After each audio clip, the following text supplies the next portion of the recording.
ini untuk mulai menyepakati ini, Pak? Ya, yang pertama kita ucapkan selamat ya kepada dua organisasi besar Islam di Indonesia yang sudah melaksanakan muktamar.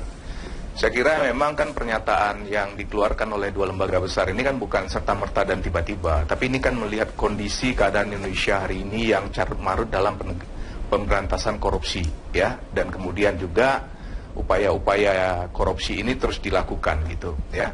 Ada 3 kejahatan besar yang memang menurut saya perlu dipertimbangkan untuk dilakukan hukuman mati. Yang pertama korupsi, kemudian teroris, dan juga narkoba. Masing-masing ini merusak sekali. Dalam konteks korupsi, ini kan membuat masyarakat menjadi putus asa, masyarakat menjadi apatis, dan bahkan karena keadaan korupsi yang membuat masyarakat miskin, itu ada masyarakat yang membunuh diri, membunuh anaknya karena dia takut menghadapi masa depan. Jadi menurut saya memang kita sepakat dengan dua lembaga ini untuk korupsi ini harus dihukum mati. Cuman ada pertanyaan juga ya, dengan kondisi aparat penegak hukum kita, ini juga harus hati-hati ya. Seharusnya yang luar dihukum adalah penegak hukumnya sendiri ya. Apabila mereka korupsi, mereka yang luar harus dihukum mati, karena seharusnya mereka yang menegakkan aturan ini. Karena dalam memutuskan orang dihukum mati ini kan tidak sembarangan menurut kita. Dan dua pernyataan atau dua keputusan lembaga besar, lembaga Islam, ormas Islam di Indonesia ini harus menjadi catatan bagi pemerintahan Jokowi. Ini tidak sembarangan pasti keluar. Ini kan sebuah proses yang panjang ini. Jadi kita selaku masyarakat saya kira sangat berharap ini bisa dilaksanakan. Tapi juga polisi, jaksa, hakim, kalau mereka bersalah, mereka yang seharusnya juga dihukum mati duluan. Karena kan kriminalisasi dalam beberapa kasus itu banyak juga terjadi di Indonesia. Malahan kita kalau di Aceh itu sudah ada wacana untuk potong tangan. Ya, kalau bahasa Acehnya kohjaro. Ini lebih berat sebenarnya. Kalau dihukum mati udah selesai. Dia tidak akan berhadapan dengan masyarakat, lingkungannya. Tapi kalau dipotong tangan, dia pasti akan merana seumur hidup. Ya, karena jadi, masyarakat Pak akan melihat hasil dari perbuatan dia. Jadi kalau misalnya pun kemudian ada usulan sanksi untuk tidak menyolatkan para koruptor, ini Anda juga setuju ya, dan peran dari efek jera dari sisi religi juga menjadi hal yang atau modal yang penting untuk membuat para koruptor ini juga jera untuk tidak melakukan aksinya ke depannya, begitu? Ya, saya kira kalau fardu kifayah ya, atau menyelatkan dan proses-proses ini tetaplah dilakukan ya. Tapi kalau hukuman mati kita sepakat. Nah, dan sebabkan hukuman korupsi ini kan kadang-kadang kan dilakukan secara berjamaah bersama keluarga besar lagi. Anak, istri, paman, adik. Jadi memang dua pernyataan ormas besar ini harus jadi catatan ya. Ini sebuah puncak dari mungkin kekesalan kita semua ya, dan itu dinyatakan oleh dua lembaga ini. Dan ini memang, tapi juga para penegak hukumnya juga harus dibersihkan, dan bila mereka yang melakukan, mereka yang duluan harus dihukum mati ini. Baik, baik. Terima kasih Pak Haikal untuk waktunya bersama kami di Bedah Editorial Media Indonesia. Kita sepakat ya dengan tanggapannya bahwa memang pada dasarnya dua lembaga ini memang sudah benar sepakat memerangi korupsi. Bagaimana kemudian nanti apa yang harus disosialisasikan ke masyarakat dan apa yang memang harus ditegaskan di sini? Kalau menurut Bung Jaka seperti apa dari serangkaian pendapat? Kalau dari 4 penelpon itu kan intinya rakyat itu sudah, kalau Pak Haikal tadi bilang udah puncak kekesalan terhadap mewabahnya praktek korupsi di negara kita. Dan keempat penelpon juga sepakat mendukung sepenuhnya rekomendasi yang dilakukan, yang diberikan oleh NU dan Muhammadiyah terhadap korupsi. Tapi yang penting menurut kami adalah bahwa rekomendasi ini jangan hanya di atas kertas. Artinya bahwa rekomendasi soal korupsi itu harus bisa diterapkan di internal kedua organisasi ini dan bisa disambut dan dilaksanakan oleh pemerintah. Di internal kalau kita lihat bahwa Muhammadiyah dan NU ketika mereka menjadikan korupsi itu sebagai musuh besar, kader-kader, seluruh ulama dan seluruh simpatisan juga harus bersikap yang sama, dan itu harus ditunjukkan.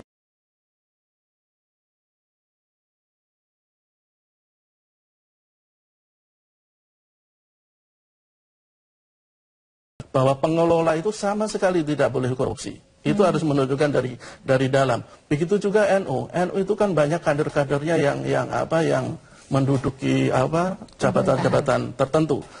Mereka harus menunjukkan bahwa mereka adalah pelopor anti korupsi.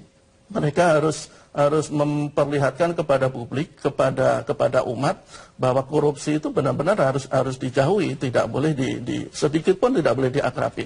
Itu yang ke internal, yang eksternal itu menjadi catatan bagi pemerintah. Harus kita katakan bahwa pemerintah selama ini betul bahwa mereka selalu berteriak lantang bahwa korupsi itu musuh luar biasa, musuh yang harus dibumi hanguskan. Tapi faktanya ya kalau kita lihat bahwa upaya untuk memerangi mereka masih sedikit kontradiktif. Kalau kita lihat umpamanya dalam hak penghukuman misalnya, kalau kan ada empat kejahatan yang harusnya dihukum mati, itu korupsi, terorisme, kejahatan terhadap negara, pembunuhan berencana dan narkoba. Tapi kalau di korupsi itu masih ada syarat yang luar biasa berat untuk bisa menerapkan hukuman mati. Dalam Undang-Undang Nomor 3199 Pasal 2 itu disebutkan bahwa pelaku korupsi itu bisa dihukum mati kalau mereka melakukan ketika negara itu dalam keadaan krisis, ketika negara dalam keadaan dilanda bencana nasional, dan ketika membahayakan negara. Itu kan sebuah syarat yang sangat mustahil untuk bisa dipenuhi. Dan faktanya memang sampai sekarang belum ada satupun koruptor yang dihukum mati. Beda umpamanya dengan penjahat narkoba, pembunuhan berencana, terorisme, itu dengan gampangnya dalam tanda kutip itu dengan mudah bisa dihukum mati karena tidak ada syarat-syarat yang menghambat. Makanya ini menurut saya menjadi tugas dari pemerintah dan legislator untuk paling tidak merevisi undang-undang tersebut, bahwa semestinya undang-undang tentang hukuman mati bagi koruptor itu disamakan dengan hukuman mati bagi kejahatan lain. Tidak ada syarat yang sangat berat, sehingga hakim itu tidak begitu sulit, tidak begitu berpikir panjang untuk menerapkan hukuman mati seperti yang diterapkan di kejahatan-kejahatan lain. Juga kalau kita lihat upaya penegakan hukum, di satu sisi pemerintah begitu menganggap korupsi itu kejahatan luar biasa, tetapi di sisi lain justru bukan pemerintah, tidak hanya pemerintah, tapi pengelola negara itu justru hukuman yang diberikan kepada koruptor itu cenderung dari tahun ke tahun cenderung lebih ringan. Kalau data dari ICW itu 2013 itu rata-rata hukuman bagi pelaku korupsi itu 2 tahun 11 bulan. 2014 itu turun menjadi 2 tahun 8 bulan. Begitu juga tuntutan jaksa. Tuntutan jaksa itu rata-rata hanya 3 tahun 11 bulan. Kerugian negara dari 2014 dari hasil kejahatan korupsi itu sekitar 10 triliun. Tapi yang bisa dikembalikan ke negara cuma sekitar 1,4 triliun. Ini kan menunjukkan bahwa belum ada kemauan yang luar biasa, belum ada komitmen yang benar-benar total untuk memerangi korupsi. Kalau kita lihat lagi juga Mbak Yohana, dalam PP 99 2012 itu kan sudah jelas-jelas ditegaskan pemberian remisi kepada koruptor itu kan diperketat. Okay. Tapi belakangan itu justru akan diobral lagi. Itu kan menunjukkan ada ironisme, ada ketidakkonsisten di kalangan pemerintah. Nah, kita nanti akan melihat sejauh mana ironisme ini kemudian juga pada akhirnya memicu segenap kalangan, khususnya para ulama juga akhirnya bersuara juga untuk dapat menindak tegas setiap koruptor yang merugikan masyarakat khususnya dan juga merugikan rasa percaya masyarakat terhadap para pemimpinnya. Dan kita akan kembali sesaat lagi dan membahasnya pemirsa dalam bedah editorial Media Indonesia sesaat lagi.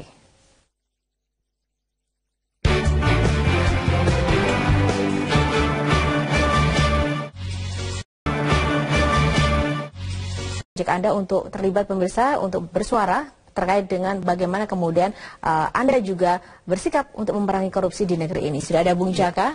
Bung Jaka, bagaimana Anda melihat MU dan juga Muhammadiyah kali ini sepakat memerangi korupsi? Setelah kemarin juga ada ketika mereka bersama-sama menggelar muktamar ya, dan berbagai macam pergolakan dan dinamika yang ada sekarang sudah sepakat nih ada satu hal yang sama di tengah perbedaan mungkin berbagai macam adat istiadat terkait dengan penentuan banyak hal, tapi dalam satu hal ini mereka kompak.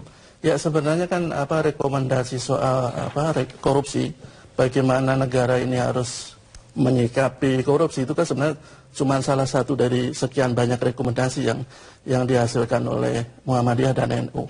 Kenapa kedua organisasi Islam terbesar di Indonesia ini memandang korupsi sehingga memberikan perhatian khusus? Karena kan kalau kita tahu bahwa korupsi itu merupakan musuh yang luar biasa bagi negara ini. Korupsi, kalau Muhammadiyah itu sudah mengibaratkan bahwa korupsi itu ibarat virus yang sudah mewabah dan bahkan sudah menjadi epidemik. Artinya bahwa virus korupsi itu sudah memapar ke segala segi kehidupan, ke segala lintas generasi, lintas profesi, bahkan lintas gender. Kalau kita lihat korupsi belakangan ini kan tidak hanya dilakukan oleh kalangan tua, tapi generasi muda pun sudah melakukan korupsi. Ini kan sesuatu yang sangat membahayakan bagi kelangsungan hidup negara kita. Juga dalam hal gender misalnya, kalau kita lihat belakangan kan semakin banyak perempuan yang melakukan korupsi. Bahkan pasangan suami istri itu juga bersama-sama melakukan korupsi. Ini kan sebuah fenomena yang sangat mengkhawatirkan, karena kalau kita lihat istri itu kan sebenarnya salah satu benteng yang harusnya bisa menjaga suami dan keluarganya untuk tidak berkorupsi. Tapi faktanya ada beberapa istri yang justru larut dalam korupsi. Ini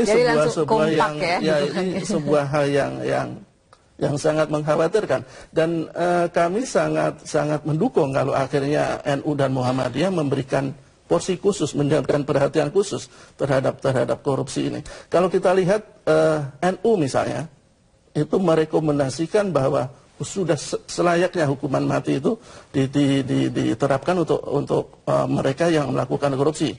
Ada beberapa pelaku kejahatan sebenarnya yang oleh NU layak dihukum mati. Pertama koruptor, kedua itu perampok, ketiga itu penjahat narkoba, baik itu bandar, gembong narkoba atau pengedar atau pemasok, dan pelaku pembunuhan. Dan Muhammadiyah juga meskipun tidak secara spesifik hukuman mati terhadap korupsi, tapi mereka memberikan perhatian yang luar biasa terhadap korupsi. Artinya bahwa korupsi bagi Muhammadiyah adalah sebuah musuh yang sangat harus diperangi bersama-sama. Mereka menggelorakan gerakan berjamaah untuk melawan korupsi. Kita akan bergabung dulu dengan pemirsa yang sudah ada di Aceh. Kali ini bergabung bersama Editorial Media Indonesia, ada Bapak Mauhalizar dari Aceh. Selamat pagi, Pak. Selamat pagi. Iya, Pak. Kalau Pak Mauhalizar ini gimana, Pak? Sepakat nggak memerangi korupsi yang sudah dianggap sebagai virus ini oleh NU dan juga Muhammadiyah? Kalau Bapak seperti apa, Pak? Saya sangat setuju, Bu, karena saya menganggap bahwa para tokoh Muhammadiyah dan NU ini selaku warisatul anbiya yang harus berperan aktif dalam menyelesaikan permasalahan umat. Karena efek buruk dari korupsi ini dirasakan langsung oleh umat selaku kemudaratan yang menimbulkan penderitaan yang begitu dalam. Fatwa atau kesepakatan para ulama ini diharapkan akan menekan niat manusia untuk melakukan korup. Karena selama ini peran negara dianggap masih sangat kurang sekali memerangi angka korupsi ini. Namun demikian, sebagai warga negara Republik Indonesia, setiap muslim wajib mentaati aturan hukum positif yang berlaku. Di negara yang berdasarkan Pancasila ini tidak boleh anarkis dan jangan sampai melakukan pelanggaran HAM. Demikian mungkin, Bu. Jadi kami sebenarnya dari Aceh itu sangat mendukung peranan ulama ini dalam menyelesaikan permasalahan umat. Baik. Terima kasih Pak Mauhalizar dari Aceh. Lalu dari Aceh kita ke Solo, pemirsa. Sudah ada Pak Bambang. Bagaimana nih tanggapan dan pendapat dari Pak Bambang dari Solo? Selamat pagi Pak Bambang. Ya, selamat pagi Metro. Ya, silakan Pak Bambang. Mbak, kita patut menghormati keinginan atau cita-cita ormas besar Islam di Indonesia yaitu NU dan Muhammadiyah